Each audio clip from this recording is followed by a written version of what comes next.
Ndiwongekile ukuba ndikwazi ukubhiyozela usuku lwakho lokuzalwa lwe-20 kunye nawe. Uliqabane nesinqandamathe sam, ithambo lam neKentucky, isambrela sam silanga, ityholo lokusithela xa kunzima ebomini bam, umthunzi xa kutshisa, eziqatsa ubhrabiza, igxalaba lam elibanzi lokukhuphela, lokuphalaza nokuyaleza amaphupha am, umama wabantwana bam.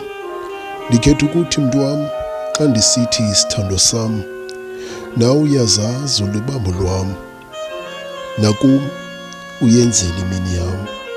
Gxebe iminyaka emininzi yolonwabo kunye nam, akukho sipho kunoko sisigidimi sothando noxabiso lusuka kweyona ntliziyo endandinayo ngaphambili, phambi kokuba uyithabathe uyenze eyakho. Kodwa manditsho andikhalazi, ngoba nam ndiyazazi ndingowakho. Okokugqibela, ulonwabele usuku lwakho. Ewe, ndiyaqonda usalele, mandikuyeke, kodwa uzuvuke upheke, undincede womelele, mamqhinebe. Xa kunzima ufuna umhlobo, uze sithethe, undiwhatsappele okanye undifowunele. Ukhula ungakhukhubi, uyayazi ndakuthanda useyintombi.